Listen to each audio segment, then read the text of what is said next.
Hello friends, स्वागत है आपका नो एरर इंग्लिश क्लासेज में। मैं डॉक्टर नरेंद्र जोशी। दोस्तों, अपन ने भगवत गीता की सीरीज चलाई हुई है और पिछले वीडियोस अगर आपने नहीं देखे हैं तो आप प्लेलिस्ट में जाकर वो वीडियोस देख सकते हैं और प्लेलिस्ट का लिंक आपको डिस्क्रिप्शन बॉक्स में मिल जाएगा। आज हम बात कर रहे हैं चैप्टर फर्स्ट के श्लोक 16 से लेकर आगे के श्लोक की। ठीक है, तो वीडियो को कंटिन्यू करते हैं। देखें, यहां पर टेक्स्ट 16 से 18 तक गिवन है, मतलब तीनों टेक्स्ट, तीनों श्लोक एक साथ दिए गए हैं। पहला देखते हैं 16वां नंबर का, जो है क्या बोला जा रहा है। अनंत विजयम राजा कुंती पुत्रो युधिष्ठिर नकुल सहदेवश्य सुघोषमणि पुष्पकौ काश्याश्च परमेश वास शिखंडी च महारथ दृष्टदुम्नो भ्रातस्य सात्विकी पराजित द्रुपदो द्रौपदयाश्च सर्वस्य पृथ्वीपते सौभद्रस्य महाबाहु संखानंदमु पृथक पृथक। अब देखते हैं इसका ट्रांसलेशन में आपको गिवन है। देखें क्या बोला जा रहा है। King Yudhishthir the son of Kunti blew his conchshell the Anant Vijay and Nakul and Sahadev blew the सुघोष एंड मणिपुष्पक। किंग युधिष्ठिर जो कुंती के पुत्र हैं, उन्होंने अपना कौशल मतलब शंख बजाया द अनंत विजय, और उसका नाम क्या है यहां पर दोस्तों, अनंत विजय। नकुल और सहदेव ने भी अपने अपने कौशल बजाए, उनका नाम क्या है। एक तो नकुल के कौशल का नाम है सुघोष और सहदेव है उनके कौशल का नाम है Manipushpak. Okay, that great archer the king of Kashi the great fighter Shikhandi Dhrishtadyumna Virat the unconquerable का मतलब है जिसको कोई जीत नहीं सकता, मतलब अनकॉन्करेबल, कॉन्कर का मतलब जीत होता है, जिसको कोई जीत नहीं सकता। Satyaki Drupad the sons of Draupadi and the others O king such as the mighty armed son of Subhadra all blew their respective conchshells. इसमें बताया गया है कि सभी जो पांडव की तरफ के लोग हैं अपने अपने शंखों के नाद से क्या कर रहे हैं, एक तरीके से युद्ध की चेतावनी दे रहे हैं, और सबके जो भी शंख हैं उनके नाम गिवन हैं। ठीक है, यहां पर जितने भी वीर हैं उनके भी नाम गिवन है, इसके साथ साथ उनके जो शंख हैं उनके भी नाम गिवन हैं। ठीक है, यहां पर देखें काशी के राजा जो है ग्रेट आर्चर, वो ग्रेट फाइटर, यहां पर शिखंडी भी हैं, दृष्टदुम्न भी हैं। देखें, शिखंडी और दृष्टदुम्न दोनों ही भाई हैं और ये द्रौपदी के ही भाई हैं। ठीक है, ध्यान रखना दोस्तों।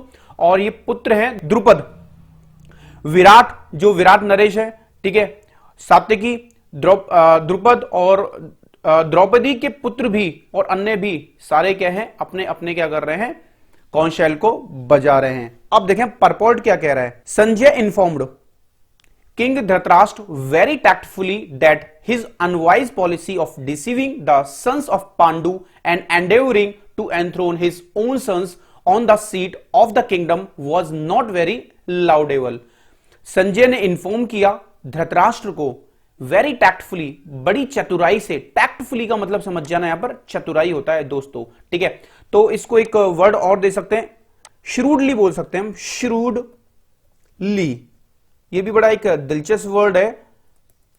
कौन सा वर्ड है, श्रूडली। ठीक है, तो श्रूडली का भी मतलब क्या होता है, चतुराई से। श्रूड का मतलब होता है चतुर। ठीक है, टैक्टफुल का मतलब चतुर।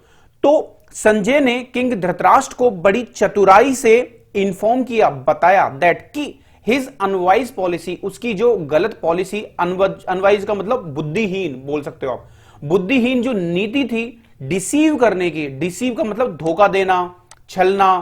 ठीक है, the sons of Pandu, Pandu के पुत्रों को, एंड और एंडेवरिंग और प्रयास करना, टू एंथ्रोन, एंथ्रोन का मतलब है शासन पे बैठाते हैं ना, उस सत्ता रूढ़ करना, वो कहलाता है एंथ्रोन करना। ठीक है, थ्रोन का मतलब होता है शासन। ठीक है, एंडेवरिंग, एंडेवर करना, प्रयास करना, एंथ्रोन करने का, शासन या सत्ता रूढ़ करने का, हिज ओन सन्स, उसके खुद के पुत्रों को, on the seat of the kingdom, राज्य की सीट पर, सिंहासन पर, वॉज नॉट वेरी लाउडेबल, वो ज्यादा प्रशंसनीय नहीं था। लाउडेबल का मतलब समझ जाना, यहां पर क्या है, प्रशंसनीय है दोस्तों। यहां पर स्पेलिंग है LAUD, लाउड का मतलब होता है प्रशंसा, और ये होता है LOUD, लाउड। लाउड का मतलब होता है तेज। ठीक है, तो संजय ने किंग धृतराष्ट्र को इन्फॉर्म कर दिया बहुत चतुराई से कि उसकी जो बुद्धिहीन नीति थी अपने पांडु के सन्स को डिसीव करने की और अपने खुद के पुत्रों को किंगडम के राज्य की गद्दी पर बैठाने की, उसके प्रयास करने की वो बहुत ज्यादा प्रशंसनीय नहीं थी। ठीक है, आगे देखें, the science already clearly indicated. जो साइंस के मतलब है कि पता लग रहा है पहले से ही, साइंस कोई भी चीज का पहले से ही पता लग जाए, वो साइन होता है, निशानी बोल सकते हैं, प्रतीक। जो भी निशानी है, प्रतीक है, वो पहले से ही क्लियरली इंडिकेटेड थे दैट की द होल कुरु डायनेस्टी वुड बी किल्ड, कि पूरी जो कुरु डायनेस्टी है वो क्या होगी, मारी जाएगी। इन दैट ग्रेट बैटल, इस महासमर में, महायुद्ध में। Beginning with the grandsire, शुरुआत किसके साथ है, ग्रैंड सायर के साथ, मतलब भीष्म की बात है। Down to the grandsons like Abhimanyu, और कहां तक, ये कहां तक नीचे जाएगी, अभिमन्यु और अदर्स, बाकी के सभी लोगों तक, इंक्लूड करते हुए Kings from many states of the world, दुनिया भर के अलग अलग राज्यों के राजाओं के साथ, यानी मतलब सारे मारे जाएंगे इस महासमर में। ऑल वर प्रेजेंट देयर, सभी वहां उपस्थित थे। एंड ऑल वर डूम्ड, और सभी क्या थे, डूम्ड थे। डूम्ड का मतलब समझना, यहां पर अपराधी या फिर मरणोन्मुख बोल सकते हैं। सभी क्या मरणोन्मुख थे, मतलब मरेंगे। The whole catastrophe was due to king Dhritarashtra, ये जितना भी कैटेस्ट्रॉफी था, कैटेस्ट्रॉफी का मतलब समझना डिजास्टर मतलब आपदा, परेशानी, उसको बोलते हैं कैटेस्ट्रॉफी। ये जितना भी आपदा थी वो किसके कारण थी, किंग धृतराष्ट्र, राजा धृतराष्ट्र के कारण। बिकॉज ही एनकरेज, क्योंकि उसने एनकरेज किया, उसने प्रोत्साहित किया the policy followed by his sons, कि उसके जो पुत्रों की जो गलत पॉलिसी थी, जो गलत नीति थी, उसी को प्रोत्साहित करने वाला कौन था, धृतराष्ट्र खुद था। ठीक है दोस्तों, अब देखते हैं आगे का टेक्स्ट। 19 सघोषो धार्तराष्ट्र नाम हृदयानि विदारयत नवश्य पृथ्वीम चैम तुमुलोभ्यु नुनादयन। अब इसका ट्रांसलेशन क्या बोल रहा है वो देख लेते हैं। The blowing of these different conchshells became uproarious, ये जो ब्लो करना, देखें यहां पर ब्लोइंग क्या है, एक नाउन है, जीरंड। ठीक है, ब्लो करना, इन डिफरेंट अलग अलग कॉन्शेल्स, शंखों का ब्लो करना, को बजाना। बिकेम अपराउरियस, बहुत ज्यादा क्या हो गया, अपराउरियस हो गया, मतलब अपराउर का मतलब बहुत ज्यादा सिंहनाद की तरह हो गया। ठीक है, वाइब्रेटिंग बोथ, वाइब्रेट करते हुए, बोथ कहां, इन द स्काई, आकाश में, एंड ऑन द अर्थ। ठीक है, बोथ दोनों जगह वाइब्रेट कर रहा, मतलब पूरा हिला दिया है स्काई को और अर्थ को, धरती और आकाश दोनों को। It shattered the hearts of the sons of Dhritarashtra, इसने धृतराष्ट्र के पुत्रों के दिलों को भी क्या कर दिया, हृदयों को भी क्या कर दिया, तोड़ दिया है। मतलब उनके हृदय कांपने शुरू हो गए, टूटना शुरू हो गए। ठीक है, परपॉट देखते हैं, अभिप्राय क्या निकल रहा है इस श्लोक का। When Bhishma and the others on the side of Duryodhan blew their respective conchshells, जब भीष्म और उसके साइड के बाकी लोगों ने दुर्योधन की तरफ के ब्लू बजाया, देयर रेस्पेक्टिव कॉन्शेल, उनके अपने अपने शंख बजाए। There was no heart breaking, कोई भी दिल तोड़ने वाली चीज नहीं थी। On the part of the Pandavas, Pandavas की ओर, कि पांडवाज पर इस चीज का कोई फर्क पड़े कि भाई उधर से शंखनाद हो रहा है। ठीक है, सच अकरेंसेज आर नॉट मेंशन्ड, ऐसे इस प्रकार के अकरेंसेज मेंशन नहीं किए गए हैं। But in this particular verse, लेकिन जो ये वर्स का मतलब है, ये जो श्लोक है, इट इज मेंशन्ड, या मेंशन किया गया है दैट कि the hearts of the sons of Dhritarashtra were shattered, कि धृतराष्ट्र के पुत्रों के हृदय क्या हो गए, टूट गए। बाय द साउंड्स, कहते ना कि कोई गलत काम होता है तो बोलते ना कि यार मेरा दिल टूट गया, तो वैसे ही उनके हृदय क्या हो गया, हृदय टूट गए। ठीक है, मतलब एक तरीके से डर बैठ गया, बुरा लग गया। Sounds vibrated by the Pandavas party, जो भी साउंड वाइब्रेट हुए पांडवाज की पार्टी की ओर से। दिस इज, यह है ड्यू टू द पांडवाज और उनके कॉन्फिडेंस के कारण, किसमें, लॉर्ड कृष्णा में। ये सब कुछ है भगवान श्री कृष्ण में, पांडवाज का कॉन्फिडेंस और बाकी के सभी लोगों का, उनकी पार्टी के जो भी थे। One who takes shelter of the supreme lord has nothing to fear. One, कोई भी व्यक्ति, वन का मतलब है पर्सन इन जनरल, सब्जेक्ट बन रहा है। हु टेक्स, जो लेता है शेल्टर, शेल्टर का मतलब आश्रय, शरण, ऑफ द सुप्रीम लॉर्ड, किसकी, उस महान परमात्मा की। हैज नथिंग टू फियर, उसको डरने की आवश्यकता नहीं है। Even in the midst of the greatest calamity, अगर बहुत बड़ा, सबसे बड़ा कैलेमिटी, आपदा भी आ गई तो उसमें भी डरने की आवश्यकता नहीं है। अब देखते हैं टेक्स्ट 20। अथ व्यवस्थितान दृष्ट्वा धातराष्ट्रान कपिध्वज प्रवर्ते सशस्त्र संपाते धनुरुद्यम पांडवा ऋषिकेशम तदा वाक्यमिद महा महीपते। अगर इसके ट्रांसलेशन की बात करें तो देखें, at that time Arjun the son of Pandu seated in the chariot bearing the flag marked with Hanuman took up his bow and prepared to shoot his arrows.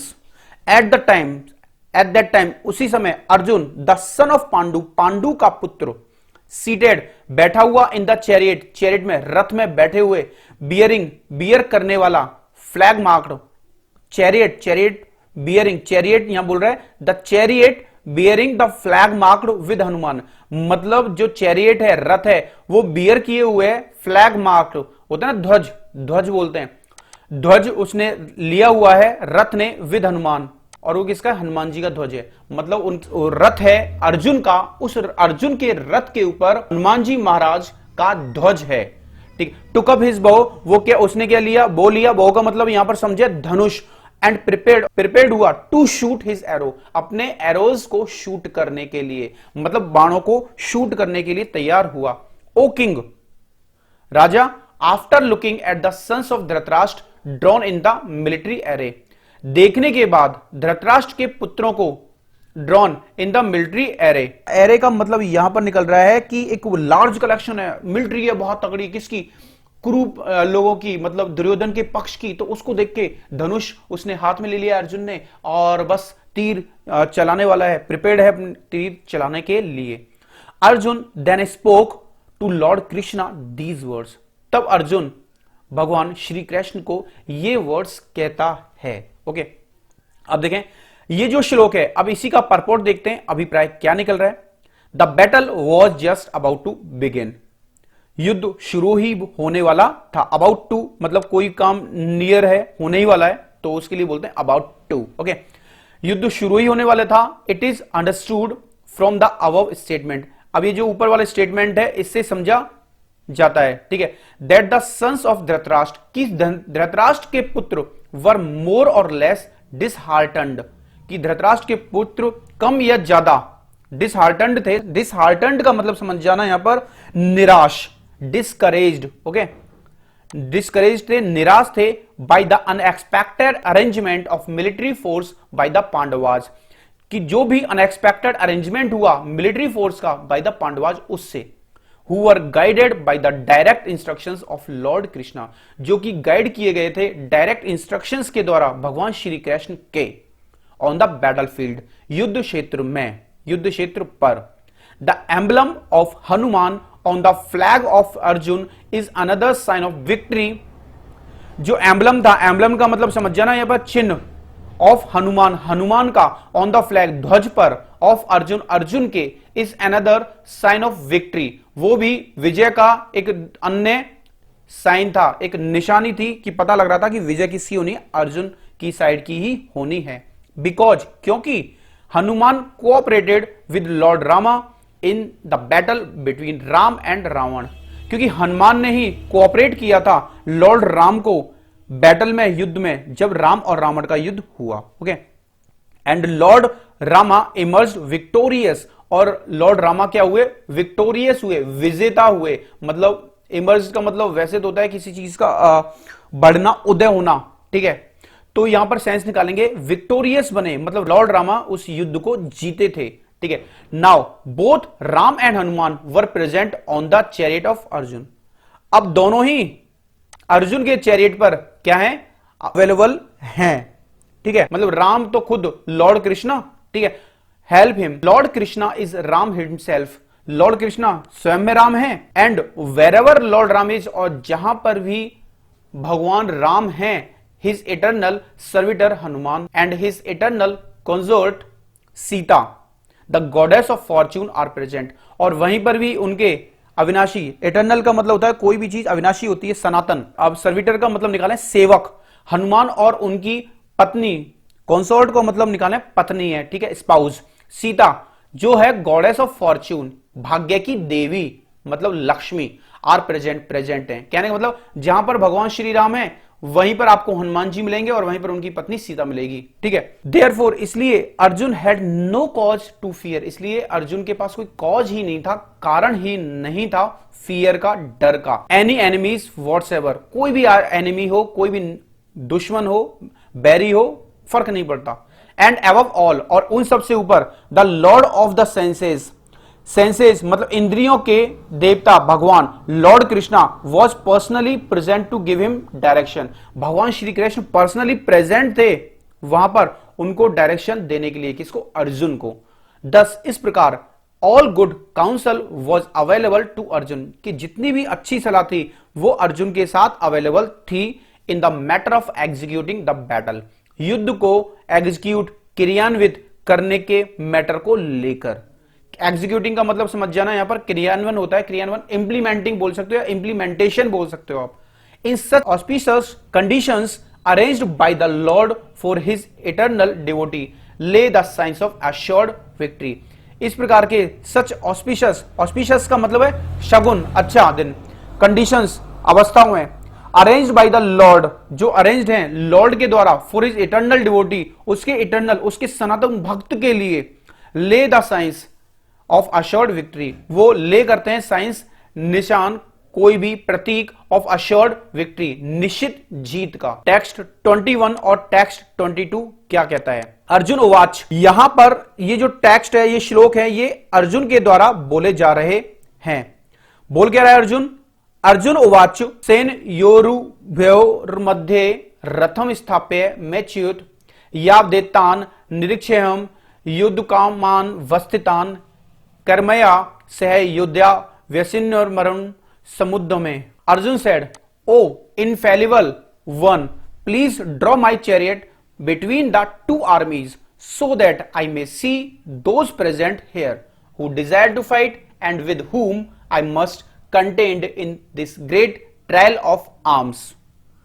बोल क्या रहे? अर्जुन ने कहा, ओ इनफेलिबल वन, हे प्रभु। इनफेलिबल मन का मतलब, इनफेलिबल का मतलब समझे, ऐसा कोई भी बंदा, कोई भी व्यक्ति जिससे गलती नहीं होती है वो कहलाता है इनफेलिबल, ठीक है। तो भगवान श्री कृष्ण के लिए संबोधित कर रहा है वो, त्रुटि रहित, अमोघ, अमोघ वन, अमोघ। प्लीज ड्रॉ, कृपया ड्रॉ करें, माई चैरियट, मेरा रथ, बिटवीन द टू आर्मीज, दो आर्मीज के बीच में, सो दैट, ताकि, आई मे सी दोज प्रेजेंट हेयर, ताकि मैं देख सकूं कि यहां पर जो भी प्रेजेंट हैं, उपस्थित हैं इस युद्ध क्षेत्र में, हु डिजायर, जो डिजायर करते हैं, टू फाइट, लड़ने का, एंड विद हुम, और जिनके साथ, आई मस्ट कंटेंड, मुझे संघर्ष करना है, युद्ध करना है। कंटेंट का मतलब समझना, संघर्ष करना, युद्ध करना। In this great trial of arms, arms का मतलब हथियारों के एक इस महान परीक्षण में। जी हाँ दोस्तों, महासमर होने वाला, और महासमर में हथियारों का परीक्षण ही होता है। कहने का मतलब बड़े बड़े हथियारों का यूज किया जाता है, ठीक है। तो कहने का मतलब अर्जुन ने कृष्ण से कहा कि आप मेरा रथ है इन दो आर्मीज के बीच में ले जाएं, ताकि मैं देख सकूं कि यहां पर कितने लोग हैं जो डिजायर करते हैं फाइट का और जिनके साथ मुझे फाइट करनी है, ठीक है। परपोर्ट देखें, although Lord Krishna is the supreme personality of God head, यद्यपि भगवान श्री कृष्ण सुप्रीम पर्सनैलिटी है of God head, God head की, ठीक है। Out of his causeless mercy, ठीक है, आउट ऑफ उसकी कॉजलेस मर्सी के कारण, ही वॉज एंगेज्ड, वो एंगेज थे, व्यस्त थे, in the service of his friend, उनके फ्रेंड की सर्विस, सेवा में। भगवान होने के बावजूद भी कहने का मतलब वो अपने फ्रेंड की सेवा में आए हैं, मतलब उनका रथ खींच रहे हैं, किसका? अर्जुन का। He never fails in his affection for his devotees, वह कभी फेल नहीं होते हैं अफेक्शन, लगाव को लेकर, फॉर हिज डिवोटीज, उनके डिवोटीज, भक्तों के, भगवान की बात हो रही है। एंड दस, और इस प्रकार, ही इज एड्रेस, उनको एड्रेस किया जाता है, हेयर इन, यहां, इनफेलिबल, इनफेलिबल का मतलब अचूक, अमोघ, अनअरिंग, ठीक है। एज चैरिटियर, चैरिटियर का मतलब है सारथी, he had to carry out, उनको कैरी करना पड़ा, the orders of Arjun, Arjun के ऑर्डर्स को, जो भी ऑर्डर किए। एंड सिंस, और चूंकि, he did not to do so, उन्होंने हेजिटेट नहीं किया ऐसा करने में। He is address as infallible, उनको एड्रेस किया जाता है इनफेलिबल के रूप में, अमोघ के रूप में, अचूक के रूप में, ऐसा बंदा जिसे कोई गलती नहीं होती है। ऑल्दो ही हैड एक्सेप्टेड, यद्यपि ही हैड एक्सेप्टेड, वो एक्सेप्ट कर चुके थे the position of A charioteer. Charioteer की जो पोजीशन होती है, चैरिटियर का मतलब होता है सारथी की, फॉर हिज डिवोटी, उनके डिवोटी भक्त के लिए। His supreme position was not challenge, उनकी सुप्रीम पोजीशन को चैलेंज नहीं किया जा सकता। ठीक है, कहने का मतलब है कि वो सारथी ही नहीं है, सारथी तो बने हुए हैं अपने भक्त के लिए, लेकिन इसमें ऐसा नहीं है कि केवल वो सारथी हैं, उनकी सुप्रीम पोजीशन, उनकी जो महान पोजीशन है गॉड हेड की, उसको चैलेंज नहीं कर सकते, वो चैलेंज्ड नहीं थी। इन ऑल सर्कमस्टेंसेज, सभी परिस्थितियों में, he is the supreme personality of godhead, वो जो देवत्व की सुप्रीम पर्सनैलिटी है। Hrishikesh, the lord of the total senses, सभी इंद्रियों के स्वामी। The relationship between the lord and his servitor is very sweet and transcendental, जो रिलेशनशिप होती है, रिश्ता जो होता है लॉर्ड भगवान और उसके सेवक भक्त के बीच में, वो बहुत ज्यादा मीठा, मधुर और ट्रांसेंडेंटल होता है। ट्रांसेंडेंटल का मतलब उत्तम होता है। The servitor is always ready to render service to the lord, जो सेवक होता है वो हमेशा रेंडर रहता है सर्विस देने के लिए, लौटाने के लिए, सर्विस देने के लिए टू द लॉर्ड, भगवान को। एंड सिमिलरली, और उसी प्रकार, the lord is always seeking an opportunity to render some service to the devotee, उसी प्रकार भगवान भी सीख करता है, तलाश करता है अपॉर्चुनिटी, मौके की, अवसर की, टू रेंडर, लौटाने का, सम सर्विसेज, कुछ सेवाएं, टू द डिवोटी, कि डिवोटी को वो भी कुछ लौटा के अपनी सेवाएं दें, क्योंकि डिवोटी ने उसकी सेवा की है, तो भगवान की भी एक तरीके से कोशिश रहती है कि वो भी अपनी डिवोटीज को क्या करे, अपनी सर्विसेज दे। He takes greater pleasure in his pure devotees, assuming the advantageous position of ordering him. He takes, वह लेता है, ग्रेटर प्लेजर, और भी ज्यादा खुशी, in his pure devotees assuming, उसके प्योर डिवोटीज के, डिवोटी के अज्यूम करने में, द एडवांटेजियस पोजीशन, इस एडवांटेजियस पोजीशन को लेकर, ऑफ ऑर्डरिंग हिम, उनको ऑर्डर देने की। Then he does in being the giver of order, जैसा कि वह करता है बीइंग, होने में, the giver of the order, order देने का। कहने का मतलब जो वो ऑर्डर देता है उससे भी ज्यादा क्या खुशी महसूस करता है ईश्वर कि उसको कोई भक्त ऑर्डर दे रहा है और उसको क्या कर रहा है, वो ऑर्डर को मान रहा है। सिंस, चूंकि ही इज मास्टर, वो मास्टर है, वो मालिक है, everyone is under his orders, सभी कुछ उसी के ऑर्डर्स के अंडर है। And no one is above him, और कोई भी उससे बड़ा नहीं है टू ऑर्डर हिम, उसको ऑर्डर करने के लिए। भगवान की ही बात हो रही है यहां पर। बट, लेकिन, व्हेन ही फाइंड्स, जब वो पाता है, that a pure devotee is ordering him, कि कोई प्योर भक्त, कोई सच्चा भक्त उनको ऑर्डर कर रहा है, ही ऑब्टेन्स ट्रांसेंडेंटल प्लेजर, वो ऑब्टेन कर लेते हैं उत्तम खुशी, आनंद, श्रेष्ठ आनंद, प्लेजर, खुशी। ऑल्दो, यद्यपि ही is the infallible master of all circumstances, यद्यपि वो एक अमोघ मास्टर है, अचूक मालिक है इन सब सर्कमस्टेंसेज का, सारी परिस्थितियों का। As a pure devotee of the Lord, Arjun had no desire to fight with his cousins and brothers.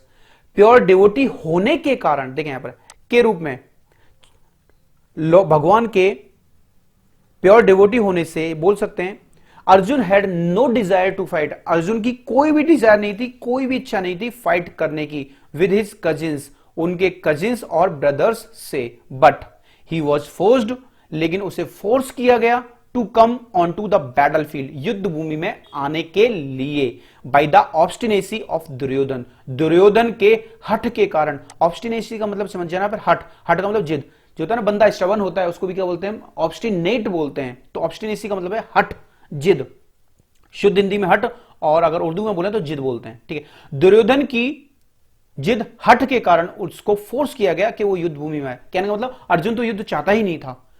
ठीक है, who was never agreeable to any peaceful negotiation, किसी भी पीसफुल नेगोशिएशन को लेकर। Therefore he was very anxious, इसलिए वो बहुत ज्यादा चिंतित था, टू सी, देखकर, who the leading persons present on the battlefield were, कि इस यहां पर बैटलफील्ड जो हुई, बैटलफील्ड था, वहां पर लीड करने वाले पर्संस कौन कौन से हैं, इनको लेकर चिंताग्रस्त था कौन? अर्जुन।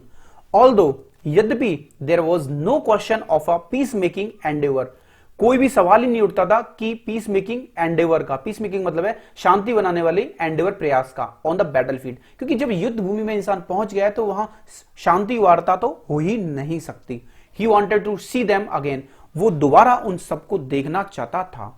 कौन? अर्जुन, क्योंकि अब वो बैटलफील्ड में, अब कौन जिंदा रहेगा कौन नहीं रहेगा, युद्ध शुरू होने वाला, उससे पहले वो सबको देखना चाहता था। एंड टू सी, और देखने के लिए, how much they were bent upon demanding an unwanted war, और यह देखने के लिए कि उनको कितने वो झुके डिमांड करने पर एक अनवांटेड वॉर, कि बार बार वो एक अनवांटेड वॉर होने वाली थी, उसको डिमांड किया जा रहा था, लेकिन उसके ऊपर वो झुके रहे। तो दोस्तों आज के लिए इतना ही काफी है। अगले वीडियो में हम आगे के श्लोक देखेंगे। होप करता हूं कि आपको ये वीडियो मेरा बहुत ज्यादा पसंद आया होगा। दोस्तों अगर आपको ये सीरीज हमारी बहुत ज्यादा पसंद आ रही है तो अपने दोस्तों के साथ भी इन वीडियोस को शेयर करें, और अगर आपने हमारा YouTube चैनल सब्सक्राइब नहीं किया है तो इस YouTube चैनल को अभी की अभी सब्सक्राइब करें। हरे कृष्णा।